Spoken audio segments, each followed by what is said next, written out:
Good evening. ప్రభు అయిన యేసుక్రీస్తు నామంలో అందరికీ వందనాలు. మెన్స్ ఫెలోషిప్, పురుషుల సహవాసం, మెన్స్ మినిస్ట్రీ వారు ప్రతి మంగళవారం బైబిల్ స్టడీ చేస్తూ ఉండగా ఈ మంగళవారం కూడా మరి బైబిల్ స్టడీకి మిమ్మల్ని ఆహ్వానిస్తున్నాము. ఈ దినాల్లో మనం ఎస్తేర్ గ్రంథాన్ని మనం అధ్యయనం చేస్తున్నాము. మరి ప్రార్థన చేసుకొని ప్రారంభించుకుందాము. యేసు ప్రభువా, నీకు స్తోత్రాలు స్తుతులు చెల్లిస్తూ ఉన్నాము. మీ మహాకృపలో మమ్మల్ని అందరినీ ఈ యొక్క నూతన మాసంలో ప్రవేశపెట్టి ఈ యొక్క మొదటి మంగళవారం ఇలా కూడుకొని మీ వాక్యాన్ని అధ్యయనం చేయటానికి, స్టడీ చేయడానికి ఇచ్చిన అవకాశం కొరకై వందనాలు. మీ వాక్యము ప్రభువా మరి ఎప్పుడూ పాతగిల్లదు. అది ఎప్పుడు కూడా మా జీవితాలకి అనుదినము వర్తిస్తూనే ఉంది. ఈరోజు కూడా ప్రభా మాతో మాట్లాడండి, మాకు సహాయం చేయండి. యేసు నామమున అడుగుచున్నాము తండ్రి, ఆమేన్.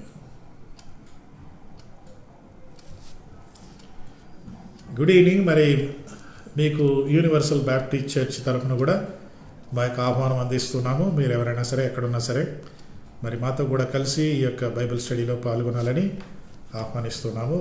దీనికి నోట్స్ నేను ఒక 5-10 నిమిషాల ముందు పంపిస్తూ ఉంటాను. మీకు ఎవరికైనా కావాలంటే తర్వాత కూడా మేము మీకు పంపిస్తాము. మీ యొక్క వాట్సాప్ నంబరు ఫేస్బుక్లో పెడితే నేను నోట్స్ మీకు పంపిస్తాను. మరి ఈరోజు మనం పోయిన వారంతో కంటిన్యూ అవుదాము. 8వ అధ్యాయం, ఎస్తేర్ గ్రంథం 8వ అధ్యాయంలో 7వ అధ్యాయం వరకు హామాను చరిత్ర అయిపోయింది. 8వ అధ్యాయంలో ఇప్పుడు ఎస్తేరు, మొర్దెకై వీళ్ళు ఇంకా ప్రాముఖ్యత పొందుకుంటూ మరి వీరు హీరోస్ అవ్వటం అనేది ఇక్కడ మనం చూస్తాము. దేవుడు తన మహాకృపలో మరి వీరిని హెచ్చించాడు. వాళ్ళు ఆల్రెడీ దేశంలో హెచ్చించబడిన వారే, కానీ ఇప్పుడు ఇంకా బాగా హెచ్చించబడి మరి రాజుగారిచే ఎంతో గౌరవించబడిన వారుగా తయారయ్యారు. మరి ఈరోజు మనం ఈ యొక్క 8వ అధ్యాయంలో మనం ప్రవేశించాము. పోయిన వారం మొదటి కొన్ని వచనాలు మనం చూసినప్పుడు మరి 14 వచనాలు మనం చూసాం. అక్కడ కోరియర్స్ అనే మాట మనం వాడాము.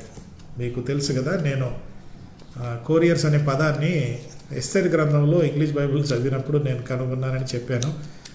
కొరియర్స్ అంటే మనకు కొరియర్స్ ఇంగ్లీష్లో కొరియర్స్ అంటాం, కానీ అంచెగాండ్రు అంటే అంచెలంచెలుగా తీసుకెళ్లేవారు. ఒకే వ్యక్తి స్టార్టింగ్ టు ఎండింగ్ వరకు ఆయన అందించలేడు. ఎందుకంటే ఇరాన్ దేశం నుండి ఇండియాకి ఒక సందేశం తేవాలంటే ఒక వ్యక్తితో అయ్యేది కాదు. మరి ఆ రోజుల్లో వారు అంచెలంచెలుగా ప్లాన్ వేసుకొని ప్రయాణం చేసేవారు. అంటే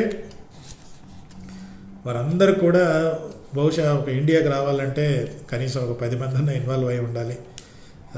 కనీసం ఒక వారం 10 రోజులు ట్రావెల్ ఉండొచ్చు. మధ్యలో బందిపోటు దొంగలు, మరి ప్రయాణము, వాతావరణము, ఇవన్నీ కూడా చూస్తుంటే వాళ్ళు ఎంతో నమ్మకంగా మరి ఇచ్చిన పని నమ్మకంగా చేసినట్టుగా మనం చూస్తాం. అది కొరియర్స్ యొక్క లక్షణాలు మనము పోయిన వారం చూసాం. ఒకసారి జ్ఞాపకం చేస్తాను, ఎందుకంటే మనందరం కూడా యేసు ప్రభుకి కొరియర్స్గా ఉండాలి. యేసు ప్రభు మన చేతిలో ఒక అర్జెంట్ మెసేజ్ పెట్టాడు. ఆ మెసేజ్ ప్రజలకు అందితే వారు నిత్యజీవం పొందే అవకాశం ఉంది. అంటే ఆ లెటర్ పొందిన వెంటనే వారికి నిత్యజీవం ఆటోమేటిక్గా ఏమీ రాదు, కానీ వారికి నిత్యజీవం అనేది ఒకటి ఉంది. దేవుడు రక్షణ ప్రణాళిక ఒకటి కల్పించాడు. అది సిలువలో యేసుక్రీస్తు తన ప్రాణాన్ని త్యాగం చేయడం ద్వారా అది సాధించాడు. ఇప్పుడు మానవుడు దేవునితో తిరిగి సంబంధం పెట్టుకోవచ్చు. మానవుడు మోక్షం పొందటానికి మానవుడు చేసేది ఏమీ లేదు అని ఇన్ని విషయాలు కలిగిన సువార్తను మన చేతిలో పెట్టి, మీరు సర్వలోకానికి వెళ్ళి సర్వసృష్టికి సువార్తను ప్రకటించుడి అని చెప్పాడు. అది మరి అక్షరాల పాటిస్తూ 12 మంది శిష్యులు అది చేశారు. కాబట్టి వారిలో ఒకడు తోమ ఒక కొరియర్గా ఇండియాకి వచ్చాడు. యేసు ప్రభు సందేశాన్ని తీసుకొని ఇండియా దేశానికి వచ్చాడు. కాబట్టి మరి ఆయన ఇక్కడికి వచ్చినందుకే ఈరోజు నువ్వు నేను క్రైస్తవులమని చెప్పుకోవటం, మరి మన పితరులు ప్రభువుని నమ్ముకోవటం, అంతకుముందు ఇలా సువార్త అనేది ఒక కొరియర్ సేవగా మనం చూసాం. పోయిన వారం నేను అందుకే టైటిల్ 8వ అధ్యాయానికి ఏం పెట్టానంటే గాడ్స్ కొరియర్ సర్వీస్. కొరియర్ సర్వీస్లో దీనిలో 127 బ్రాంచీలు ఉన్నాయన్నమాట. 127 ప్రాంతాలకు వారు ఈ యొక్క కొరియర్ రాజుగారి ఆజ్ఞను వారు పంపిణీ చేశారు, లేక పట్టుకెళ్ళారంటే, అందించారంటే అది మామూలు పని కాదు. అయితే ఈ కొరియర్ కంపెనీ అన్నది మనం చూస్తే, కొరియర్స్ మనం ఎందుకు ఆశ్రయిస్తాం, కొరియర్ కంపెనీ సేవ ఎందుకు తీసుకుంటాం, పోస్టల్ డిపార్ట్మెంట్ మీద మనకు నమ్మకం లేదు అని అంటారు. పోస్టల్ డిపార్ట్మెంటు వారి తీరులో వారి పనితీరు వారికి ఉంటుంది. మరి ప్రైవేట్ కొరియర్ కంపెనీస్ మనందరికీ తెలుసు కదా, DTDC, professional, first flight, blue dot, DHL ఇలాంటి కొన్ని పేర్లు మనం చూస్తాం. అమెరికాలో యూపీఎస్ అని అంటారు. ఇలాగా మరి వీటిని మనం ఎందుకు ఆశ్రయిస్తామంటే, వీటిని ఆశ్రయించేది మరి బుకింగ్ నుండి ఆ తర్వాత వాడు నంబర్ ఇస్తాడు, ట్రాకింగ్ చేస్తాం. అది పలానా స్పాట్లో ఉంది, హైదరాబాద్ నుండి వైజాగ్ పంపాలంటే వైజాగ్ చేరిపోయింది, అలాగే మీకు చెప్పాను కదా. సో అది డెలివరీ అయ్యే వరకు, ఇంటికి చేర్చే వరకు దాని గురించి మనం అన్ని వివరాలు మనకు వస్తుంటాయి, మనం చాలా సంతోషిస్తాం. కానీ అప్పుడప్పుడు కొన్నిసార్లు ఈ యొక్క కొరియర్ సర్వీసు కొన్ని కారణాల వల్ల లేట్ అయిపోయింది సార్, మరి అడ్రస్ సరిగా వాళ్ళకి దొరకటం లేదు, లేదా అక్కడ వెళ్తే ఆ వ్యక్తి ఇంట్లో లేడను, ఏదో కారణాల వల్ల ఒకవేళ కొరియరు సేవలు మనకి అనుకున్నట్టుగా మనం కోరుకున్న సమయానికి చేరకపోయినా, డిలే అయినా మనం చాలా కంగారు పడిపోతాం కదా, మనం ఇదైపోతాం. అయితే ఇక్కడ ఈ యొక్క 8వ అధ్యాయంలో ఎస్తేర్ గ్రంథంలో ఈ కొరియర్స్ ఆలస్యం అంటూ ఏమీ ఉండదు, వాయిదా అంటూ ఏమీ ఉండదు, వారు కరెక్ట్గా చేయాలి. ఎందుకంటే రాజు యొక్క ఆజ్ఞ, రాజు మాటే రాజు ఆజ్ఞ అంటేనే అది ఇంకా మరణ జీవానికి సంబంధించింది. రాజుగారి మాట పాటిస్తే, ఆజ్ఞ పాటిస్తే, చెప్పింది చేస్తే బతుకుతావు, చెప్పింది చెయ్యకపోతే ఇంకా దాని గురించి ఏమి ఎంక్వైరీలు ఏమి ఉండవు, అంతే, ఆ వ్యక్తి చెయ్యలేదు అని ఆ వ్యక్తిని చంపేస్తారు. అంత స్ట్రిక్ట్గా ఉంది. కాబట్టి ఇక్కడ జరిగిన ఈ కొరియర్ సర్వీసు ఇది చాలా ఇంట్రెస్టింగ్గా ఉంది. ఇక్కడ ఫెయిల్ అయినట్టు ఏమీ లేదు. ఇక్కడెక్కడ కూడా పలానా ఒక ప్రాంతంలో మాత్రమే టయానికి దొరకలేదు అని చెప్పడానికి వీల్లేదు.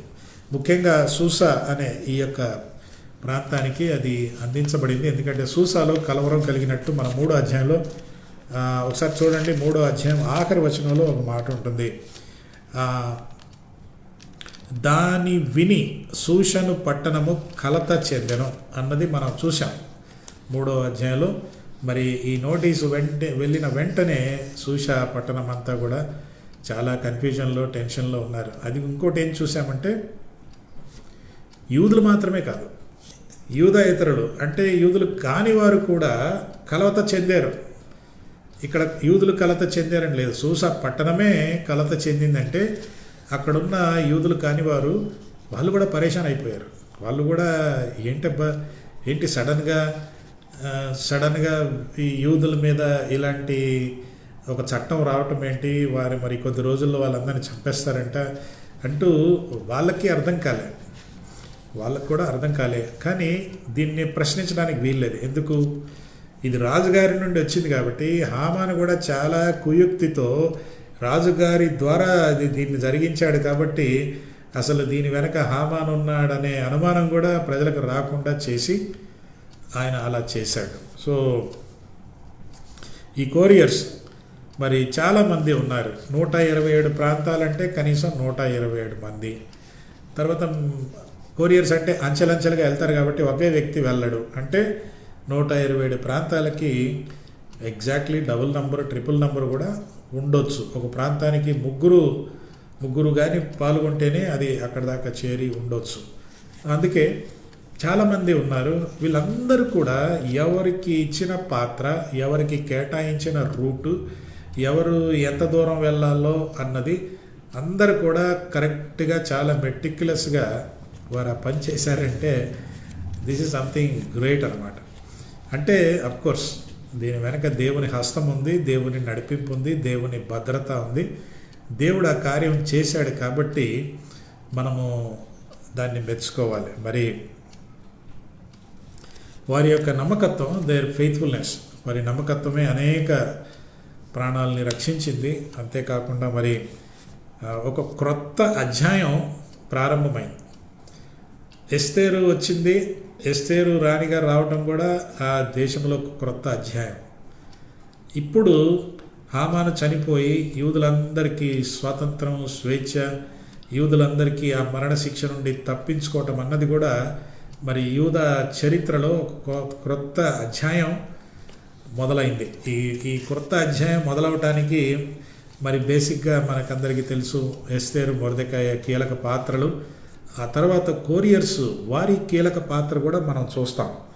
సో వీళ్ళందరూ కలిసి అలాంటి పని చేశారు అంటే ఇది చాలా ఇంట్రెస్టింగ్ థింగ్. కాబట్టి ఈరోజు మనం ఈ 8వ అధ్యాయాన్ని ముగించబోతున్నాము. 8వ అధ్యాయం 14వ వచనం పోయినసారి మనం చూసాము. దానిలో నుండి కనెక్షన్ చేసుకొని 14వ వచనం నుండి మనం చూద్దాం. 14వ వచనంలో ఏమైందంటే, రాజు నగరు పనికి పెంచబడిన బీజాశ్వముల మీద, రాజు నగరి కొరకు పెంచబడిన బీజాశ్వములు అంటే గుర్రాలు. ఎవరి గుర్రాలు? ఈ గుర్రాలు ఏమిటంటే ఇది రాజు సేవ కోసం ప్రత్యేకంగా పెంచబడిన గుర్రాలు, మామూలు టాంగా గుర్రాలు కాదు. ఇవి ప్రత్యేకంగా రాజుగారి కోసం. అంటే తప్పకుండా మరి ఇదంతా మిడిల్ ఈస్ట్ ఏరియా కాబట్టి ఈ రోజుల్లో కూడా అరేబియన్ హార్సెస్ అంటారు. అరేబియా గుర్రాలు అంటే మామూలు గుర్రాలు కాదు, చాలా ఎత్తుగా ఉంటాయి. నేను ఒకసారి అమెరికా వెళ్ళినప్పుడు మ్యాకినాక్ ఐలాండ్ అని ఒక ఐలాండ్కి వెళ్ళాను. ఆ మ్యాకినాక్ ఐలాండ్లో మోటార్ కార్లు ఏమి ఉండవు, బస్సులు, మోటార్ కార్లు ఏమీ ఉండవు. అది ఒక దగ్గర కార్లు అన్నీ వదిలేసి మళ్ళీ ఒక బోట్ ఎక్కి ఒక 15 నిమిషాలు హై స్పీడ్లో బోట్లో ప్రయాణం చేస్తే ఆ ద్వీపానికి వస్తాం. ఆ ద్వీపంలో ట్రాన్స్పోర్టేషను గుర్రపు బండ్లు అనమాట. ఆ మామూలు గుర్రాలు కాదు, చాలా పెద్ద గుర్రాలు. అది నేను దాని పక్కన నిలబడి ఫోటో తీస్తే అసలు నా హైట్ ఉందది, చాలా హైట్. బహుశా అంటే ఇలాంటి పెద్ద గుర్రాలు, చాలా లాంగ్ డిస్టెన్స్ పరిగెత్తే గుర్రాలు, బాగా స్టామినా ఉన్న గుర్రాలని చూడండి. 14లో రాజనగరు పనికి పెంచబడిన గుర్రాలు, స్పెషల్ గుర్రాలు అన్నమాట, మామూలు గుర్రాలు కాదు. మరి స్పెషల్ గుర్రాలంటే దీన్ని సవారీ చేసే వాళ్ళు కూడా మామూలు వాళ్ళు కాదు. వీళ్ళు స్పెషల్గా ఆ గుర్రాన్ని సవారీ చేయడానికి వారికి కూడా ట్రైనింగ్ ఇవ్వబడింది. వాళ్ళు ఎవరంటే వాళ్ళు ఎప్పుడు కూడా రాజుగారి సర్వీస్ కోసం ఎప్పుడు రెడీగా ఉంటారు. ఇప్పుడు మనకి ఈ కమాండోసు, ప్రైమ్ మినిస్టరు, ప్రెసిడెంట్ కోసం కొంతమంది స్పెషల్గా కేటాయించబడి ఉంటారు. ఇంకా వాళ్ళ పని అదే అన్నమాట. వాళ్ళు ఇంకా విఐపి సేవల కోసమే ఉంటారు. దానికోసమే వారు ట్రైనింగ్ పొందుతారన్నమాట. వారికి హై ఇన్సూరెన్స్ ఉంటుంది, హై సెక్యూరిటీ వాళ్ళకు కూడా ఉంటుంది అదనమాట. సో వీళ్ళు ప్రత్యేకంగా పెంచబడ్డారు. మరి రాజుగారు ఒక మాట చెప్పిన వెంటనే 14లో మనం ఏం చూస్తామంటే, వారు వెళ్ళినట్టుగా మనం చూస్తాం. ఇది రాజు మాట వలన ప్రేరేపించబడి అతి వేగముగా బయలుదేరి ఆ తాకీదు షూషను కోటలో ఇయ్యబడెను. ఫాస్ట్ సర్వీస్ అనమాట, ఫాస్ట్ డెలివరీస్ అయిపోయింది అక్కడ. ఆ యొక్క లెటరు, రాజుగారి ఉత్తరాన్ని మరి ఇచ్చేశారు. ఆ తాకీదు, షూషనులో తాకీదు, రాజుగారు ఇచ్చిన ఆ యొక్క నోటీసు ఇచ్చినట్టుగా మనం ఇక్కడ చూస్తాం. Very quick service. ఎందుకంటే మ్యాటర్ కూడా చాలా అర్జెంట్ మ్యాటర్ కాబట్టి క్విక్ సర్వీస్ కూడా చాలా అవసరం. ఆ క్విక్ సర్వీస్ జరిగినట్టుగా మనం చూస్తాం. అయితే మరి ఇదంతా టెన్షను ఏంటి, అసలు ఎవరు దీని వెనక అంటే హామాన్ అని ఎవరికి తెలీదు. అది తర్వాత రాజుగారికి కూడా అంతగా తెలియదు. రాజుగారికి ఏదో కొంతమంది ప్రజలు మనకు వ్యతిరేకంగా ఉన్నారని చెప్పాడే కానీ యూదులని ప్రత్యేకంగా ఆయన యూదులని చెప్పలేదు కాబట్టి అది జరిగింది. ఇక్కడ ఒక మాట, the message reached Susa, the couriers had no choice of procrastination.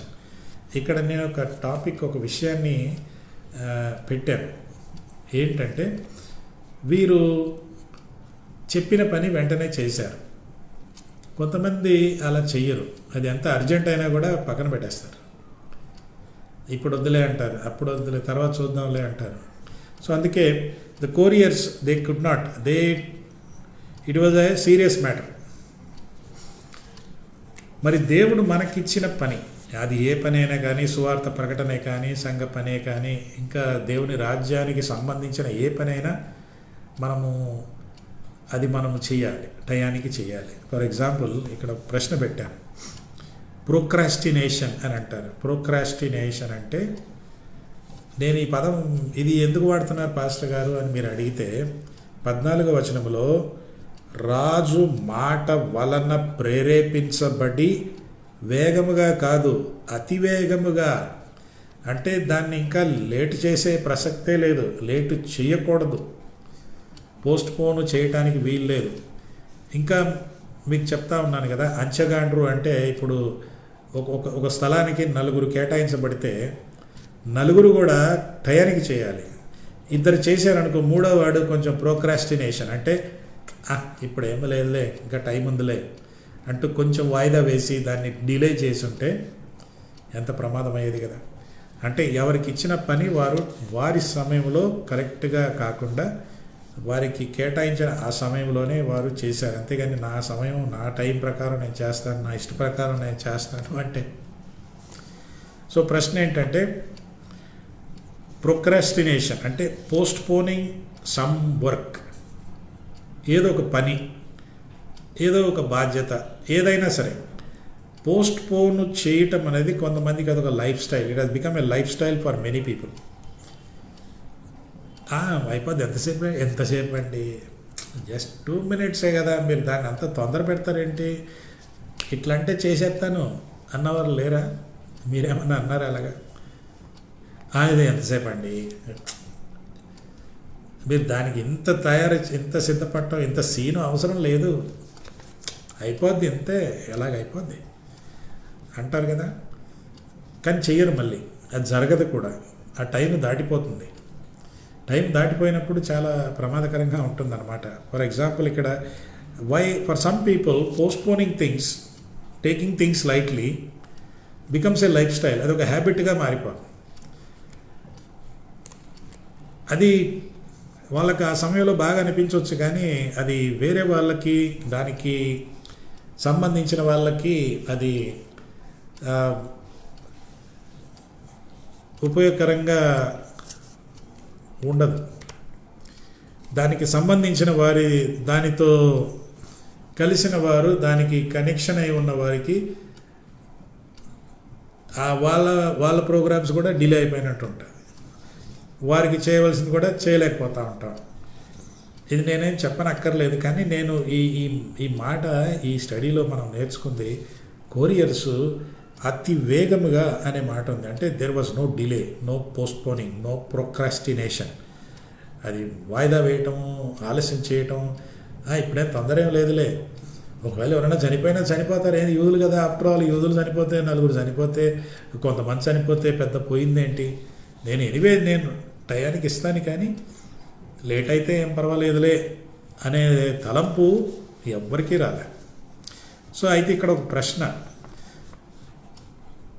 Postponing A task, ఒక చేయవలసిన కార్యాన్ని వాయిదా వేయటం అంటే, వాయిదాలకు చాలా కారణాలు ఉంటాయిలేండి. కొన్ని జెన్యున్ కారణాలు, యథార్థమైన కారణాలు, మంచి కారణాలు, మరి అనివార్యమైన కారణాలు కొన్ని ఉంటాయి. వాటిని మనం పర్వాలే, ఆ కారణాలకు వ్యాలిడ్ రీజన్స్ ఉన్నప్పుడు పర్వాలే. కానీ ఏమీ రీజన్స్ లేకుండా జస్ట్ తర్వాత చూద్దాంలే అనే మాట కొందరికి అదొక లైఫ్ స్టైల్. నేను ఇలాంటి వాళ్ళని చాలామందిని నేను చూశాను. Okay, why people postpone a given task, why the seriousness is missing, give reasons అన్నది ఒక ప్రశ్న. ఇచ్చిన పని వాయిదా వేయటం, వెంటనే చేయకపోవటం, నిర్ధారించబడిన సమయంలో చేయకపోవటం,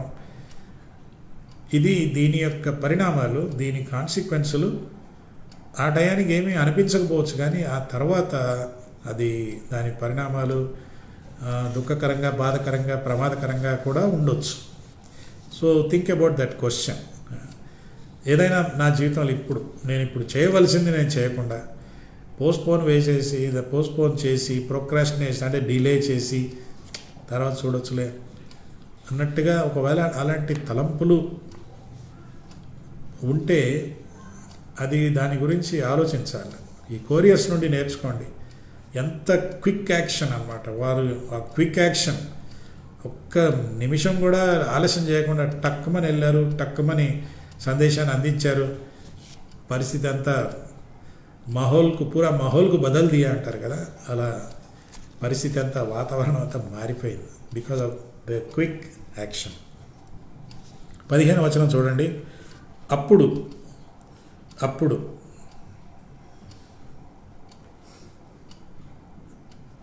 అని ఉంది అంటే ఎప్పుడు తాను ఒక ప్లాన్ వేశాడు.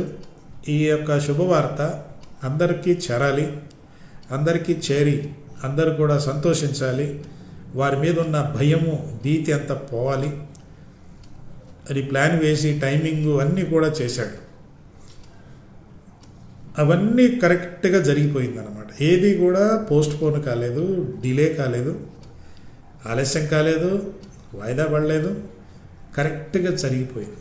అప్పుడు 15లో అప్పుడు మొర్దెకాయి ఊదా వర్ణమును తెలుపు వర్ణమును గల రాజవస్త్రములను, బంగారపు పెద్ద కిరీటమును, అవిసెనారతో చేయబడిన ధూమ్రవర్ణము గల వస్త్రములను ధరించుకొనిన వాడై.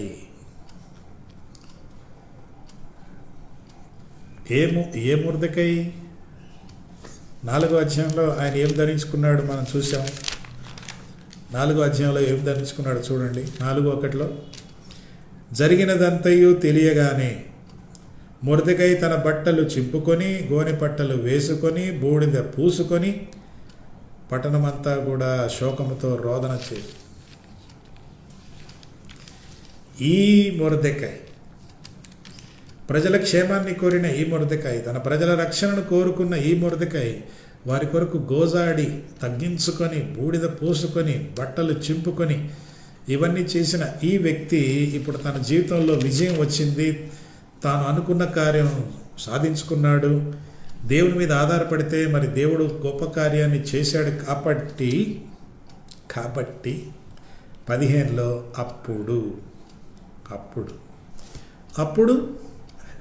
అప్పుడేం చేశాడు 4వ అధ్యాయంలో.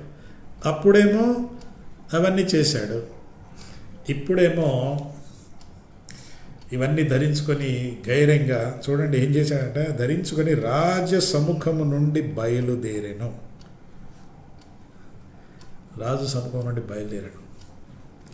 రాజుగారు కూడా మొర్దెకాయిని చూసి what a great fellow you are అని చెప్పే ఉంటాడు, అనుకోనే ఉంటాడు. ఒక విషయం నేర్చుకుందామా? ముందుగానే నిన్ను నీవు గనపరచుకుంటే దేవుడు నొక్కేస్తాడు. నిన్ను నీవు తగ్గించుకున్నప్పుడు తన సమయంలో దేవుడు హెచ్చిస్తాడు. ఇది నేనేదో గొప్ప మర్మం ఏం చెప్పటంలా, ఇది మనందరికీ తెలిసింది. కొంతమంది తెలిసి కూడా చెయ్యరు, తెలిసి కూడా తగ్గించుకోరు, తెలిసి కూడా చెయ్యరు అన్నమాట. సో ఈరోజు మనం మొర్దెకాయి జీవితం నుండి చాలా విషయాలు నేర్చుకోవచ్చు. అప్పుడు అలాగా ఉన్న మొర్దెకాయి తగ్గించుకున్నాడు. ఇప్పుడు హెచ్చించబడిన మొర్దెకాయి ఇక్కడ చూడండి, ఇంట్రెస్టింగ్గా ఉంటుంది. తెలుపు వర్ణమును గల రాజవస్త్రమును, బంగారు కిరీటము, నారతో చేయబడిన ధూమ్రవర్ణ వస్త్రములను ధరించుకొని రాజసముఖము నుండి బయలుదేరెను. ఊదా రంగు తెలుపు వర్ణమును గల బంగారపు కిరీటమును, పెద్ద కిరీటం అని ఉంది, చిన్న కిరీటం కాదు, పెద్ద కిరీటం. ఇంకా చెప్పాలంటే ఏ ఘనత అయితే హామానుకు రాజుగారు ఇచ్చాడో ఆ ప్లేస్ ఇప్పుడు మొర్దెకాయికి ఇచ్చాడు. ఆ ఘనత మొర్దెకాయి పొందాడు. ఇక్కడ ఎస్తేరు రికమెండేషన్ ఏమీ లేదు. ఇక్కడ ఎస్తేరు గారు రాజుగారిని ఈ ఊపులో చెప్పేసి మరి ఏనే మా బంధువు అని చెప్పింది, ఆయన కొంచెం మీరు గనపరచండి, ఆయనకి ఈ హోదా ఇవ్వండి, ఆ పోస్ట్ ఇవ్వండి, కొంచెం ప్రమోషన్ ఇవ్వండి అంటారు కదా. ఇక్కడ ఏమీ రికమెండేషన్ ఏమీ లేదు. రాణిగారు చెప్పుకుంటే రాజుగారు అందుకే నీకు సగం రాజ్యమే ఇస్తానన్నప్పుడు రాణిగారు ఏమడిగినా ఈజీగా ఇచ్చేస్తాడు. కానీ రాణిగారు ఏమేమి అడగలే. ఈ ఘనత అంతా కూడా మొర్దెకై దీనిని ఆయన దానికోసం ఏం కృషి కూడా చేయలే. ఆయన చేయవలసింది చేశాడు, చేయవలసిన సమయంలో చేశాడు, దేవుని దగ్గర తగ్గించుకున్నాడు. దేవుడు కరెక్ట్గా ఆ టైంలో ఆయన్ని హెచ్చించినట్టుగా మనం చూస్తాం. This is something very beautiful. God will elevate. కానీ గర్వం అనేది చాలామంది చూపించరు. ఒకరోజు ఆ గర్వాన్ని దేవుడు బట్టబయలు చేసి అందరికి బావాటంగా కనపడేటట్టు చేస్తాడు కొన్నిసార్లు. సరే, ఇక్కడ చూస్తే మరి రాజు సముఖము నుండి బయలుదేరెను. తాను అనుకున్నది అయిపోయింది. ప్రజలలో మళ్ళీ సంతోషానికి తెచ్చాను. ప్రజలందరూ ఆనందంగా ఉన్నారు. మొత్తం సామ్రాజ్యంలోనే సంతోష గానాలు, యూదులందరూ కూడా సంతోషంగా ఉన్నారు. ఇంకా చెప్పాలంటే యూదులు కానివారు కూడా అబ్బా అమ్మయ్య పోయిందిరా బాబు అంటూ వాళ్ళు కూడా సంతోషించారు. ఎందుకంటే ఇక్కడ మీరు చూస్తే ఒకవేళ యూదులందరినీ చంపేసి ఉంటే ఒక్కొక్క పట్టణంలో, ఒక్కొక్క ప్రాంతంలో యూదులున్న ప్రతి స్థలములో అంగలార్పు, రోదన, ఏడవటం అవన్నీ చూసేసి యూదులు కాని వారు కూడా ఏంట్రా ఈ తలకాయ నొప్పి మనకి అంటూ ఆ వీధిలో రక్తపాతం అది ఇది చాలా యూ కెన్ ఇమాజిన్ కదా, చాలా మనం ఆలోచించవచ్చు. అయితే అవన్నీ జరగలేదు. ఒక వ్యక్తి now Mordecai was second in command. హామానుకి ఇవ్వవలసింది ఇచ్చాడు. రాజుగారికి ఆయన మొత్తం ఫ్రీడమ్ ఇచ్చేశాడు. నువ్వు ఎలాంటి లెటర్ రాయాలో అలాంటి లెటర్ రాసుకో, నీ ప్రజలను రక్షించుకో, రక్షించడానికి నీకు ఎలా రాసుకోవాలనుకుంటావో అలా రాసేసుకో. మీరు గమనిస్తే హామానికి అలా చెప్పలే, కానీ హామాను తనకి ఎలా రాసుకోవాలో ఆయనే రాసుకొని తెచ్చాడు. ఇక్కడ రాజుగారు నీకు ఎలా రాసుకోవాలో నువ్వే రాసుకో అన్నాడు. అక్కడ హామాను తానే రాసుకున్నాడు, ఇక్కడ మొర్దెకై కూడా తానే రాసుకున్నాడు. హామాను ప్రజల్ని నాశనం చేయడానికి రాశాడు, మొర్దెకై ప్రజల క్షేమాన్ని కోరి రాశాడు, ప్రజల ప్రాణాలు కోరుకొని రాశాడు. వారు నశించిపోకూడదు, వారి ప్రాణాలు పోకూడదు అంటూ ఆయన రాశాడు. అధికారం ఇవ్వబడినప్పుడు, అవకాశం ఇవ్వబడినప్పుడు దాన్ని సద్వినియోగం చేసుకోవటమా, దుర్వినియోగం చేసుకోవటమా? ఇద్దరు వ్యక్తుల్ని ఈరోజు మనం చూస్తున్నాం. ఇద్దరికీ అధికారం ఇవ్వబడింది, ఇద్దరికీ రాజుగారు చెప్పాడు ఓకే అన్నాడు. ఒకడు తన అధికారాన్ని దుర్వినియోగపరుచుకున్నాడు, నశించిపోయాడు. మరొక వ్యక్తి తనకున్న అధికారాన్ని దేవుని భయంతో ఉపయోగించాడు, దేవుని దగ్గర తగ్గించుకున్నాడు. రాజుగారు ఊరేగింపు చేశాడు, జ్ఞాపకం ఉంది కదా. హామానుతోనే ఆ యొక్క గుర్రం సవారీ చేయించి ఆ గుర్రం మీద ఆయన తిరిగినట్టుగా మనం చేస్తాం. గుర్రం స్వారీలో మనం చూసాం కదా. మరి హామానే ఊరంతా తిరిగి ఇదిగో ఇదిగో అంటూ ప్రజలందరికీ మొర్దెకై గురించి చెప్పాడు. దేవుని అధికారము ఒక బాధ్యత ఇవ్వబడినప్పుడు దాన్ని దుర్వినియోగం చేసుకోవటం, దానిని స్వార్థం కోసం, పర్సనల్ బెనిఫిట్ కోసం వాడుకోవటం, ఆ యొక్క అధికారాన్ని ఇష్టం లేని వారిని తొక్కేయటానికి వాడుకోవటం, ఇతరులను ద్వేషించడానికి వాడుకోవటం, మరి ఒక కులం, మత భేదం, లేదా ప్రాంతీయ భేదం, జాతి భేదం, క్యాస్ట్ భేదం పెట్టుకొని దాన్ని వాడుకోవటం. ఇది హామాను లాంటి వాళ్ళు ఈరోజు లేరంటారా? ఉన్నారు, బోల్డ్ అంతమంది ఉన్నారు, సంఘాల్లో ఉన్నారు, సమాజంలో అయితే ఉంటారు. కానీ సంఘంలో ఇంకా విశ్వాసులను చెప్పుకునే వారి మధ్య కూడా కొంచెం అధికారం వచ్చాక ఈ తేడాలన్నీ చూపిస్తూ ఉంటారు. అది మంచిది కాదు, సంఘానికి క్షేమం కాదు, దేవుని రాజ్యానికి అవమానకరం, సైతాను రాజ్యానికి వారేవా అంటాడు. ఇద్దరికీ అధికారం, ఒకరు గర్వించాడు, మొర్దెకై తగ్గించుకున్నాడు. అందుకే ఇక్కడ మీరు చూస్తే ఆయన రాజుగారి అక్కడి నుంచి వెళ్ళినట్టుగా చూస్తాం. అయితే ఒక ఇంట్రెస్టింగ్ మాట 15వ వచనంలో ఏముంటుందంటే, రాజు సముఖము నుండి బయలుదేరెను, అందు నిమిత్తము శూషణ పట్టణము ఆనందించి సంతోషం పొందెను.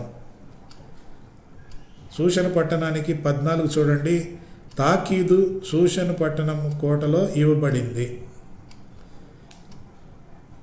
మొర్దెకై హెచ్చించబడ్డాడు. సో అక్కడ ఫ్రీడమ్ వచ్చేసింది, ప్రమాదం తప్పింది. అయితే ఇక్కడ ఒక మాట ఉంటుంది ఏంటంటే, అందు నిమిత్తము శూషణ పట్టణము ఆనందించి సంతోషం పొందెను. ఎందు నిమిత్తము?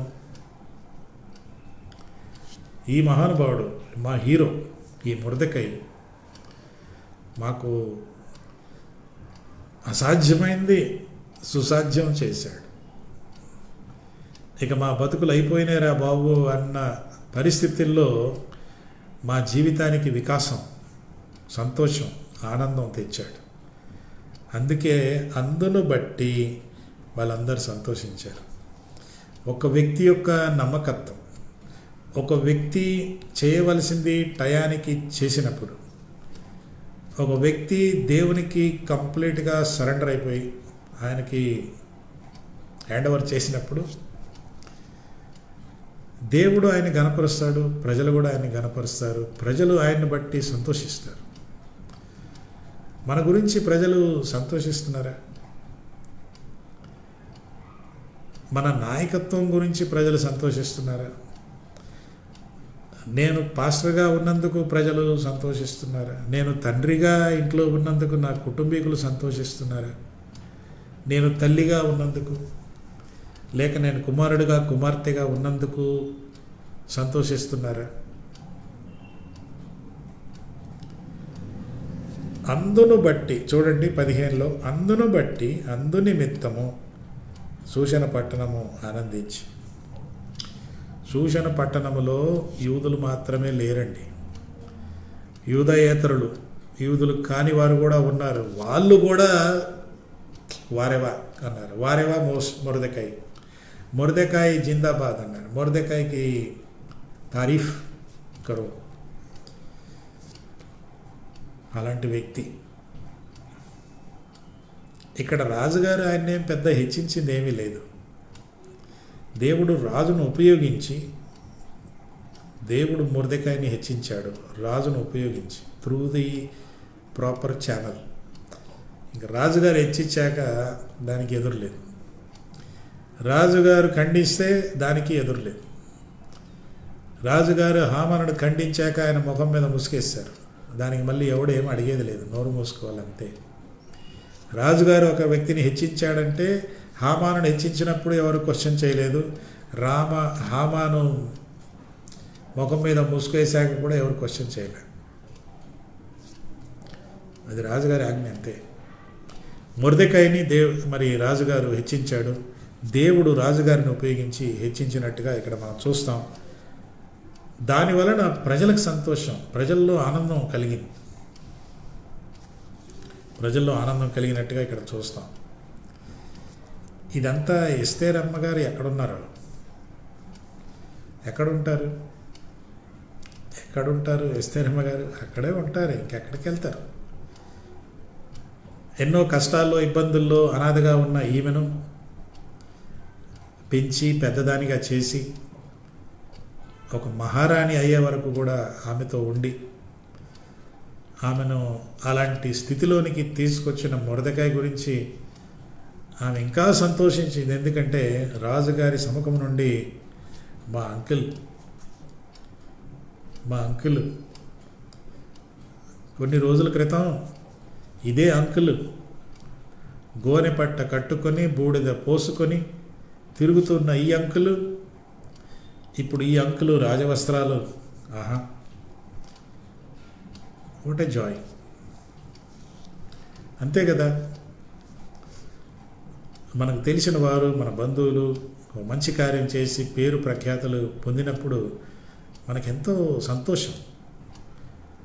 వారు నలుగురికి దీవెనకరంగా ఉన్నప్పుడు ఇంకా సంతోషం.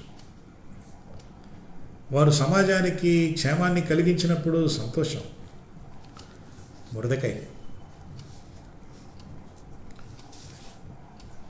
16వ వచనంలో చాలా ఇంట్రెస్టింగ్ మాట ఉంది.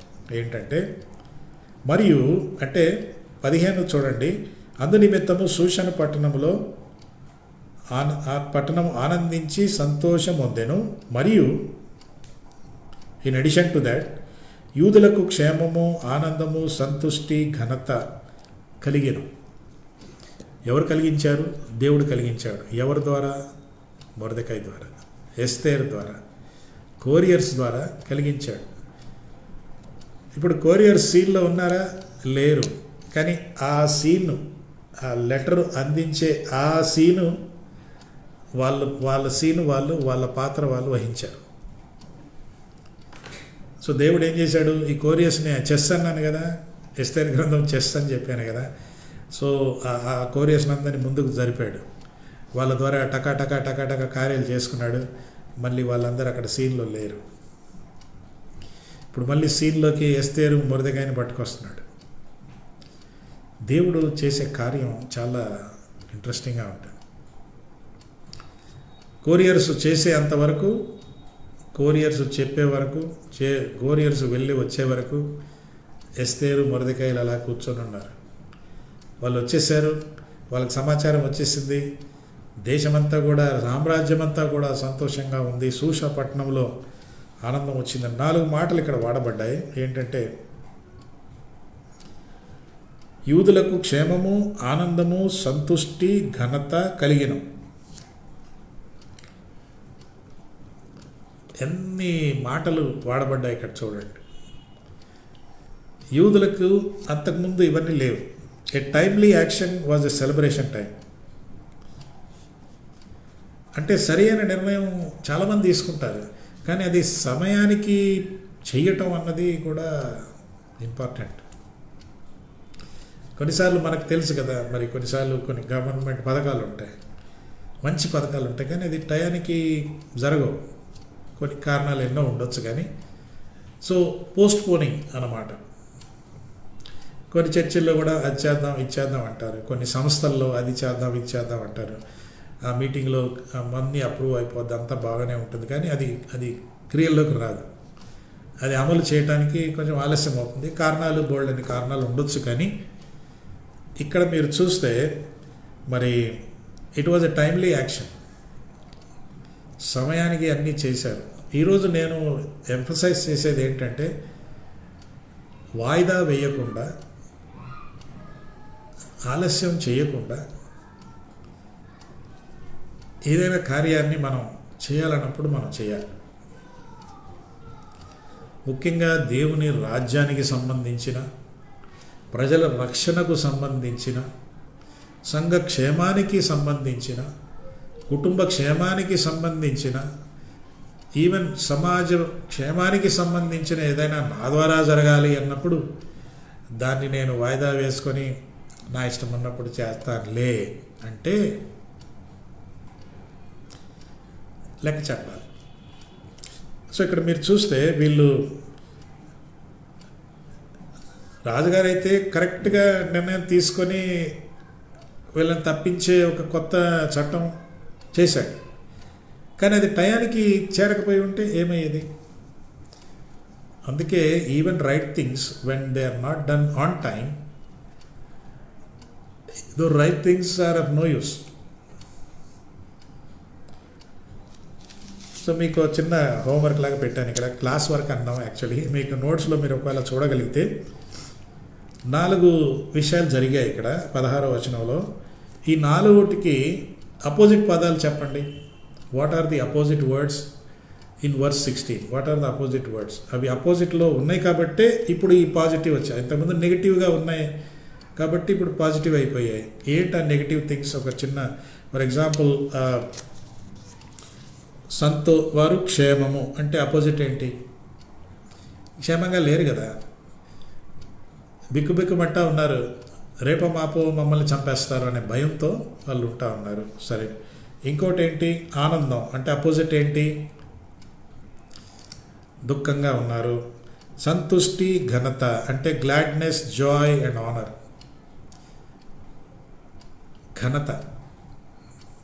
ఘనత అనే మాట అపోజిట్ ఏంటి? ఘనత లేదు, మర్యాద లేదు, గౌరవం లేదు, డిగ్నిటీ లేదనమాట. There was no joy. అంటే ఇంగ్లీష్లో there was happiness, joy, gladness and honour. Happiness opposite there is a gloom, భయం. కరోనా వచ్చేసింది పలానా అపార్ట్మెంట్లో, లేక పలానా స్ట్రీట్లో, పలానా ఇంట్లో అంటూనే ఆ ఏరియా అంతా ప్రజలు భయపడిపోతున్నారు కదా, మనకు తెలుసు అవన్నీ. అలాగనే కరోనా లాగా రాజుగారి ఆజ్ఞ, మొదటి ఆజ్ఞ ఏంటి? వచ్చేస్తుంది మరణం. So there was happiness. ఇప్పుడు ఏంటంటే సంతోషం, అప్పుడు సంతోషం లేదు. అన్ని అపోజిట్ వర్డ్స్ మీరు చూస్తే వారికి ఘనత లేదు. ఇవన్నీ కూడా రివర్స్ అయిపోయాయి. రివర్స్ అయిపోయి వారికి క్షేమం వచ్చింది, అంటే క్షేమంగా లేరు, క్షేమం వచ్చేసింది, ఆనందం వచ్చేసింది, సంతుష్టి, ఘనత ఇవన్నీ వచ్చేసాయి.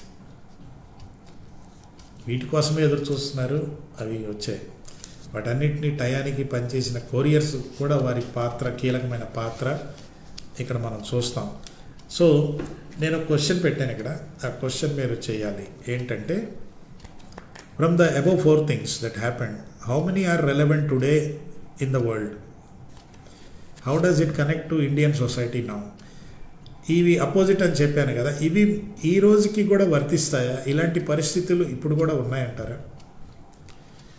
ప్రపంచం సంగతి ఏమో కానీ భారతదేశంలో ఇలాంటి పరిస్థితులు మన దేశంలో ఉన్నాయంటారా? మన దేశంలో ప్రజలందరూ క్షేమంగా ఉన్నారా? ప్రస్తుతం అయితే కోవిడ్ పరిస్థితుల్లో ఎవరు కూడా క్షేమంగా ఉన్నాను అని చెప్పలేము. మన జాగ్రత్తలు మనం పాటిస్తూనే ఉన్నాం. మన దేశంలో ఎంతమంది ఆనందంగా ఉన్నారు? మన దేశంలో ఎంతమంది సంతృష్టి కలిగి ఉన్నారు? మన దేశంలో ఎంతమందికి ఘనత అనేది ఉంది? కారణాలు ఎన్నో ఉన్నాయి కదా. ఈ వర్ణ భేదాల వల్ల, క్యాస్ట్ ఫీలింగ్ వల్ల, ప్రాంతీయ భేదాల వల్ల, భాష భేదాల వల్ల తీసిపారేయటం, ఘనత లేకుండా ఘనపరచబడిన ఒక వ్యక్తిని మర్యాద చేయకుండా, కనీస మర్యాద, కనీస గౌరవం కూడా లేకుండా చేసుకున్న పరిస్థితి లేరంటారా? సో ఇక్కడ చార్ట్ ఇచ్చాను, ఆ చార్ట్ మీరు ఫిలప్ చేయాలి. ఎలాగంటే, పరిస్థితి గ్లూమీగా ఉంది, దుఃఖకరంగా ఉంది, మరి క్షేమం కాదు, క్షామకరంగా ఉంది. దుఃఖకరంగా ఉందంటే అది ఈ రోజుల్లో మన దేశంలో అలాంటి పరిస్థితులు ఏంటో ఆ బ్లాంక్లో, ఆ ఫిల్ ఇన్ ద బ్లాంక్స్ మీరు రాయాలి. ప్రజలు దుఃఖంగా ఉన్నారు. ఎందుకు దుఃఖంగా ఉన్నారు అంటే, ఇంట్లో ఎవరో చనిపోవటం వల్ల దుఃఖము, అన్నీ బాగున్నా కూడా దుఃఖంగా ఉన్న వాళ్ళు ఉన్నారు, తృప్తి లేక.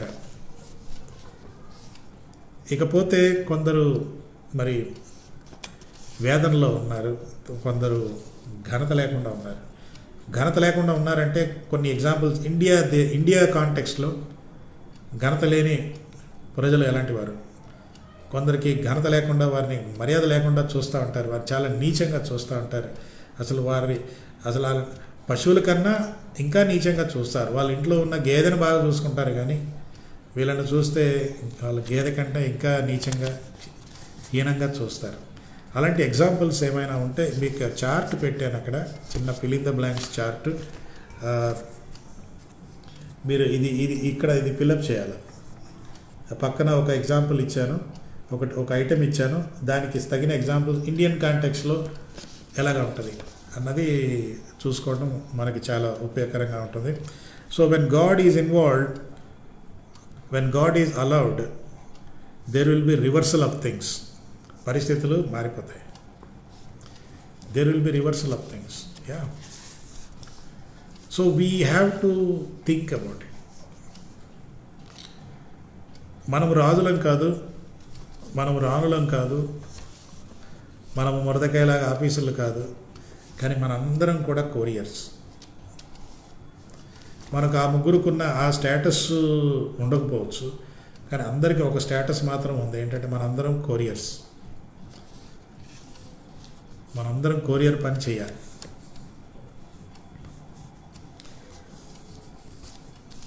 నాలుగు మాటలండి, 4 మాటలు. క్షేమము, ఆనందము, సంతుష్టి, ఘనత కలిగిన. ఘనత అనే పదం there was a restoration of dignity.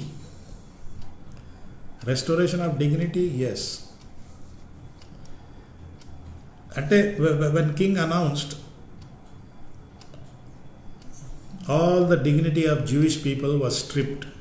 వారి ఘనతంతా అలా ఒలిచేశారు, వాళ్ళని కండెమ్డ్ క్రిమినల్స్ లాగా చూశారు. ఇక ఊరికి వెళ్తున్నారు, ఉరివేయబడే వారిగా చూడబడ్డారు. అంటే ఆజ్ఞ వచ్చాక every time somebody saw a Jewish man, these fellows are going to be killed very soon, అట్లాగా కూడా తీసి పారేసి they were not at all bothered about them. This no dignity.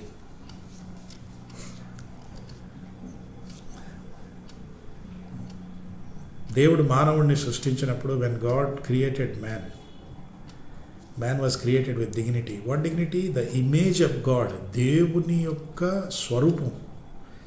స్వరూపంలో సృష్టించబడ్డాడు కాబట్టి that is the beautiful thing. But who remove the dignity? ఈ ఘనత ఎవరు తీసేశారు? సైతాన్ మాట విన్నాడు కాబట్టి voluntarily man himself remove the dignity that God gave, listening to the devil.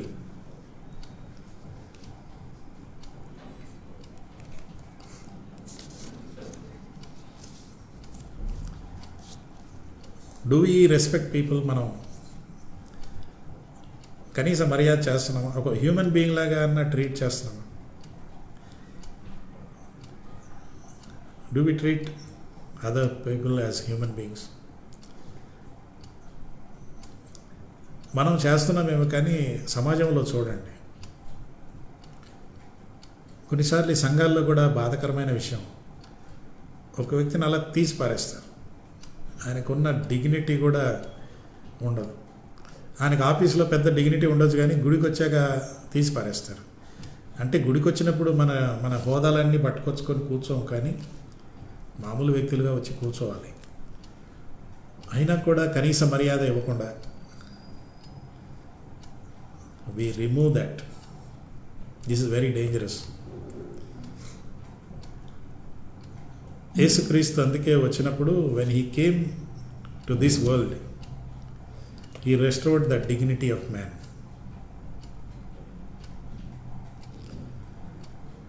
Jesus Christ came as a courier of God, carrying the message of God,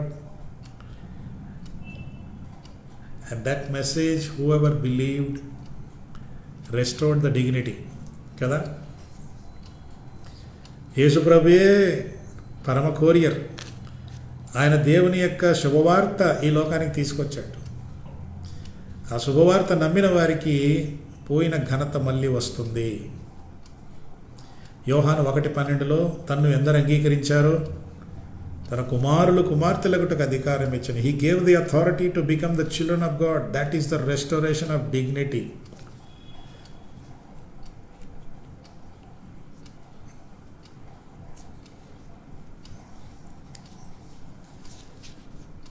what does man require? అసలు మానవుడికి కనీసం ఏం కోరుకుంటాడు? సెల్ఫ్ రెస్పెక్ట్, గౌరవం, మర్యాద కోరుకుంటాడు, స్వేచ్ఛ కోరుకుంటాడు. Man wants dignity, freedom, liberation, independence. ఇవన్నీ అందరం కోరుకుంటాం. We all want it, we all desire for it. అది లేకుండా చేశాడు హామాన్. ఇప్పుడు Mordecai and Esther restored that dignity. Mordecai Esther ద్వారా వీరికి కోల్పోయిన ఘనత తిరిగి వచ్చింది.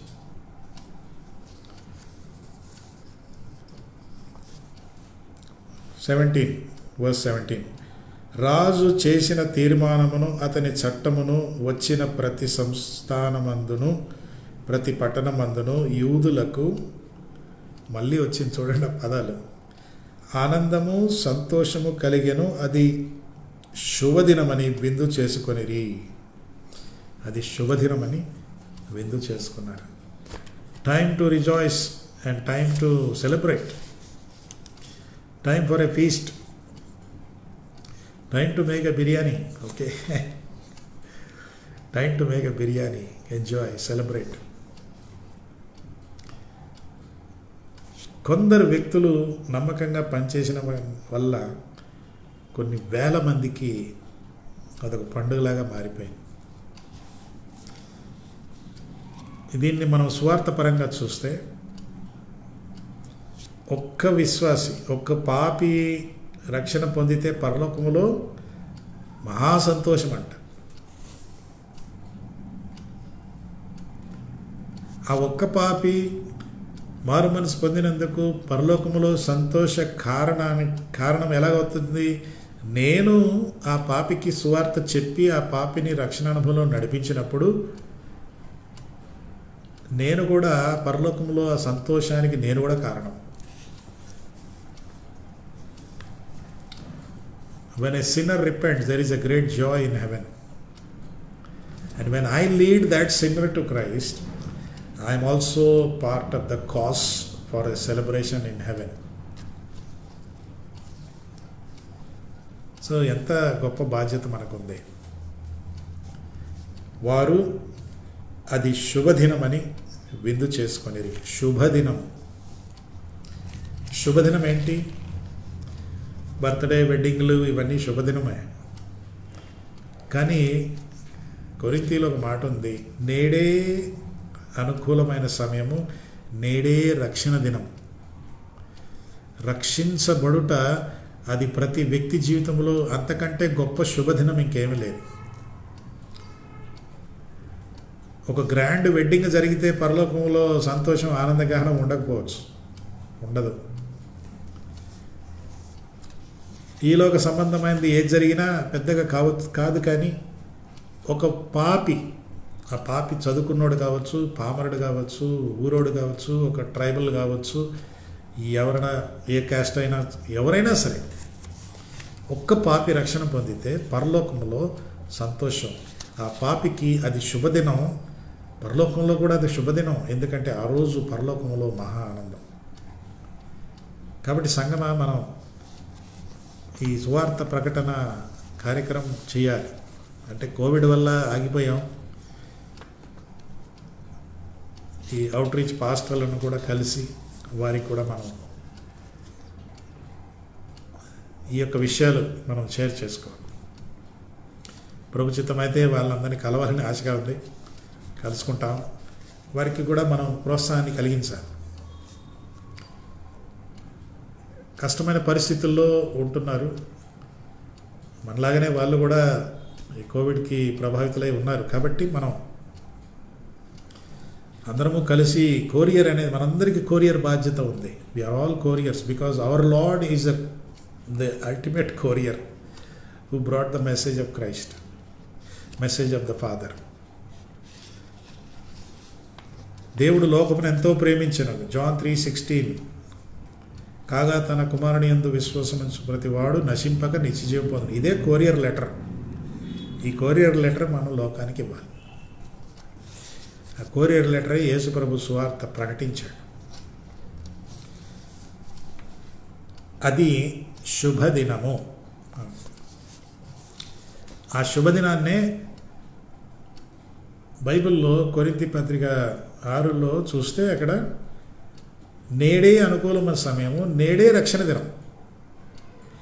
ఒక పాపి రక్షించబడటమే అది శుభదినము ఆయనకిని, ఆయనను ప్రభువులో నడిపించిన ఆ యొక్క వ్యక్తికి కూడా శుభదినం. మరి పరలోకంలో కూడా అది శుభదినమే. అందరూ ఆనందిస్తారు. అయితే చివరికి జరిగిందేంటి? ఈ అధ్యాయం మనం క్లోజ్ చేస్తున్నాం. జరిగింది ఏంటంటే, మరియు వాళ్ళు విందు చేసుకున్నారు. కానీ మరియు దేశ జనులలో యూదుల ఎడల భయము కలిగిన గనుక అనేకులు యూదా మతములో అవలంబించను. దీన్ని మన భాషలో ఏమంటారు? చాలామంది కన్వర్ట్ అయిపోయారు. వీళ్ళు ఏమన్నా వీధిలో నిలబడి శుభవార్త ప్రకటించారా? వీళ్ళు ఏమైనా పర్సనల్ ఎవాంజలిజం ఏమైనా చేశారా? చేయలే. వీరి జీవితంలో దేవుడు చేసిన కార్యాన్ని అన్యులు చూసి మీ దేవుడు చాలా గ్రేట్ అండి, అసాధ్యమైంది, అసలు మీ పని అయిపోయింది అనుకున్నాం, అందుకే మేము కూడా కలతపడ్డాం, అయ్యయ్యో అనుకున్నాం, ఇక వీరిది అయిపోయింది, రాజుగారి నుండి ఆర్డర్ వచ్చిందంటే ఇక మీ పని అయిపోయినట్టే. అలాంటి పరిస్థితుల్లో నుండి మీ దేవుడు మిమ్మల్ని రక్షించాడంటే ఆ దేవుడు మాకు కూడా కావాలి, ఆ దేవుడు మాకు కూడా కావాలి. చూడండి, ఆ మాట చాలా ఇంట్రెస్టింగ్గా. మరియు దేశ జనులలో యూదుల ఎడల భయము కలిగిన కనుక అనేకులు యూదుల మతము అవలంబించిరి.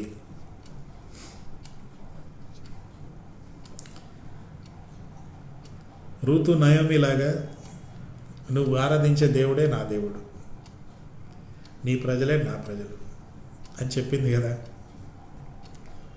ఇక్కడ ఈ ప్రజలు అంటున్నారు, మీ దేవుడు మాకు కూడా కావాలి. ఎందుకంటే మీ విశ్వాసం గ్రేట్. మీ దేవుడు అసాధ్య కార్యాలు చేసే దేవుడు. అది మేమేమి వినలే, మేము కళ్ళారా చూస్తున్నాం. వీళ్ళేమి నోరు తెరిచి ఏం మాట్లాడలే, మా దేవుడి గురించి ఏమనుకుంటున్నారు అని ఏం చెప్పలే. కానీ వీరి జీవితాలను చూసి వీళ్ళే ఆ దేవుడు కావాలని కోరుకుంటున్నారు. ఇది ఏమైనా ఈ రోజులకి ఏమైనా వర్తిస్తుందంటారా? ఎస్. మనము పక్కన వీధుల్లోకి వెళ్ళి సువార్త ప్రకటించవచ్చు, లేదా మన జీవితంలో దేవుని కార్యాలు మన పొరుగువారు చూసి you are great, I would like to have your God as my God. మీ దేవుడే మా దేవుడు అవ్వాలని నేను ఆశిస్తున్నాను. ఎందుకంటే అమ్మో great.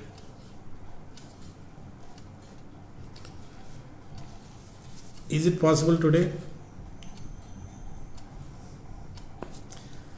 The Jewish people witness through their lives. No speaking, no talking. God's power in their life, God's action in their life made others to believe in God. ఇది కొత్తదేం కాదు. దానియేలు సింహము బోన్లో నుండి బయటకు వచ్చాక దానియేలు ఆరాధించు దేవుడే నిజమైన దేవుడు అని ఒక అన్య రాజు చెప్పాడు. అక్కడ దానియేలు ఏమీ చెప్పలే. ఇంకా చెప్పాలంటే షడ్రక్ మేషక్ అబేద్నెగో కూడా ఏమన్నారు? దేవుడు ఏమి చేయకపోయినా పర్వాలేదు అన్నాడు. వాళ్ళు మొండి విశ్వాసం. తర్వాత దేవుడు కూడా వారిని గర్వపరిచాడు, హెచ్చించాడు. అలాంటి చాలా ఉన్నాయి ఎగ్జాంపుల్స్. బైబిల్లోనే కాదు, చరిత్రలో చాలా ఉన్నాయి.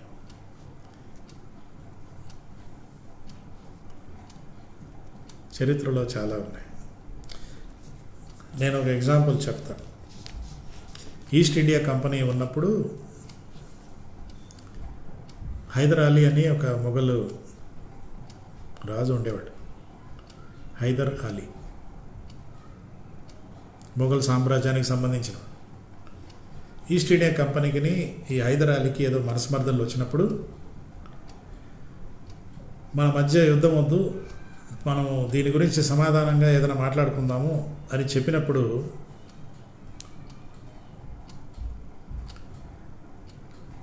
ఈస్ట్ ఇండియా కంపెనీకి చెప్పారు, మీ నుండి ఎవరినన్నా రాయబారిని పంపండి, ఒక మధ్యవర్తిని పంపిస్తే మేము కూడా కూర్చొని మాట్లాడతాం అని అన్నప్పుడు ఈస్ట్ ఇండియా కంపెనీ వారు ఎవరిని పంపితే బాగుంటుంది అనుకున్నారంట. ఈస్ట్ ఇండియా కంపెనీ వాళ్ళు బిజినెస్ మైండెడ్, వాళ్ళేం స్పిరిచువల్ ఏం కాదు. అయితే ఆ పుస్తకంలో ఏం రాసిందంటే, ఈ హైదర్ అలీ ఆ ఏరియాలో పనిచేసే ఒక క్రిస్టియన్ మిషనరీని బాగా తెలుసుకున్నవాడు.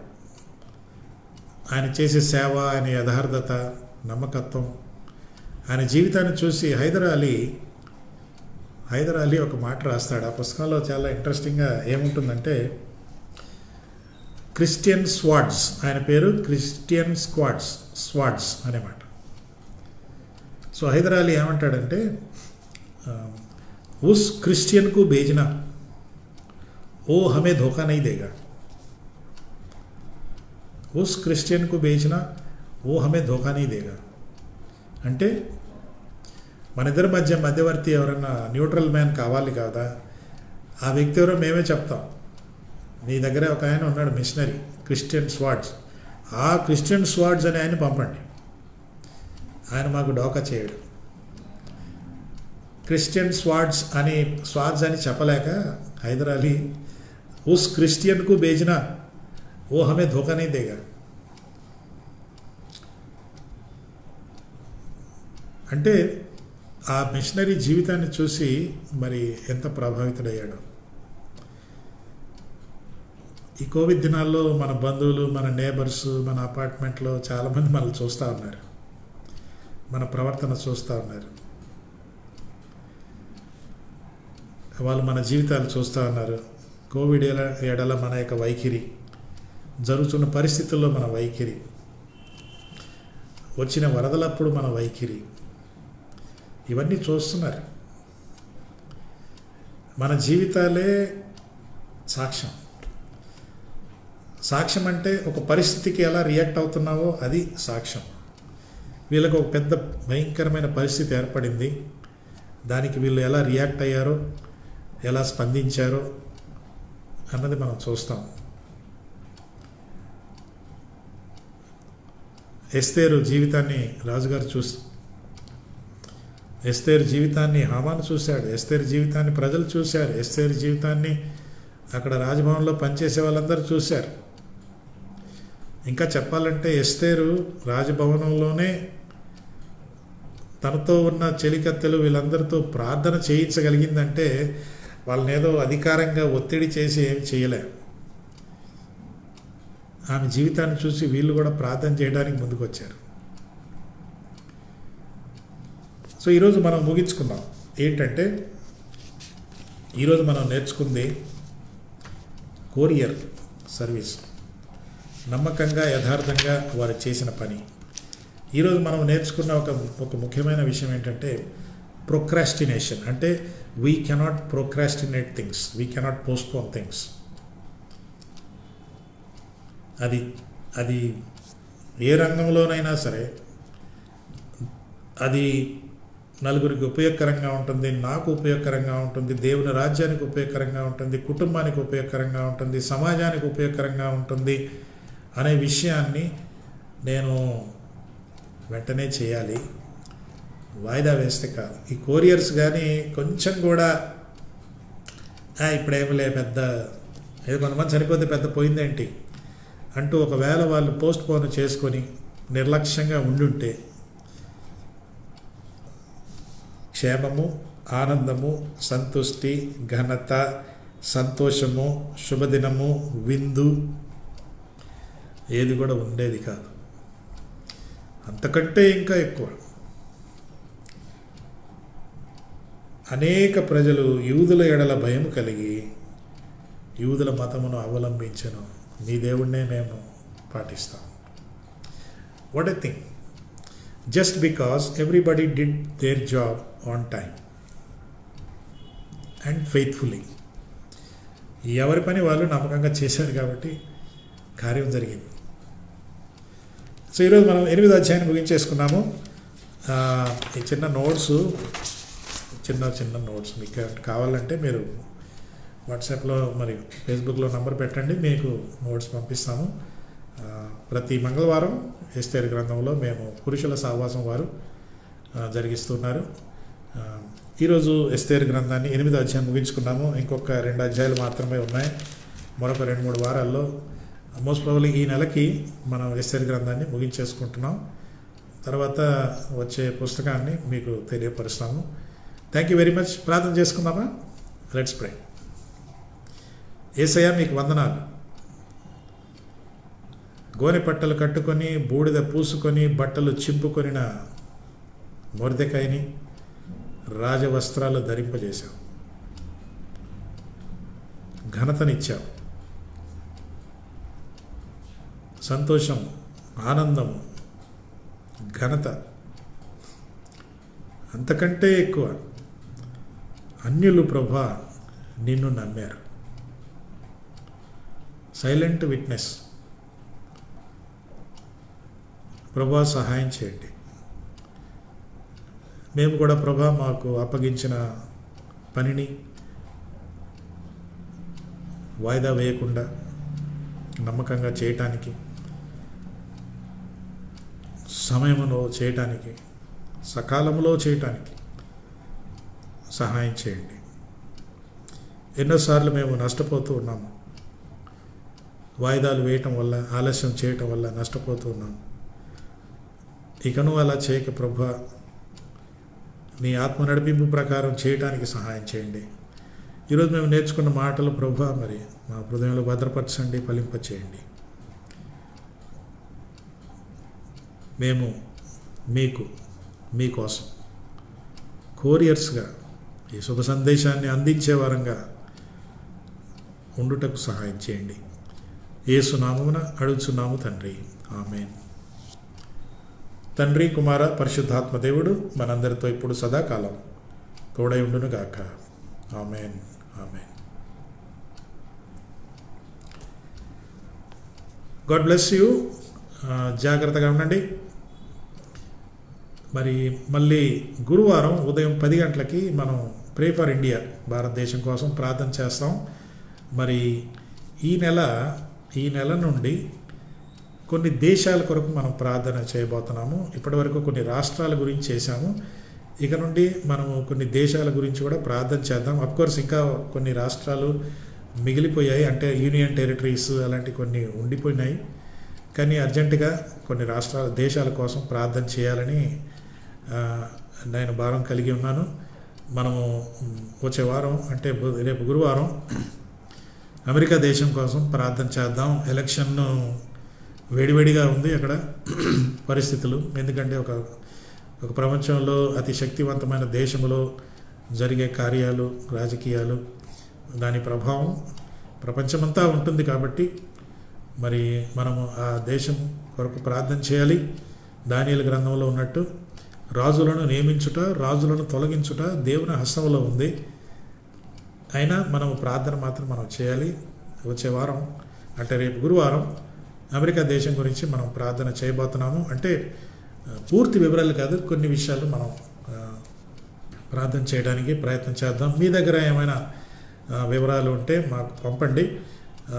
అమెరికాలో ఉండి ఈ మాటలు వింటున్న మీరు కూడా ఒకవేళ మీ దగ్గర ఏమైనా ప్రేయర్ పాయింట్స్ అంటూ అమెరికా గురించిన ప్రేయర్ పాయింట్స్ ఏమైనా ఉంటే దయచేసి పంపండి. అవన్నీ కూడా కంపైల్ చేసి మనము రేపు గురువారం అమెరికా దేశం కోసం ప్రార్థన చేద్దాం. Thank you. God bless you. Good night.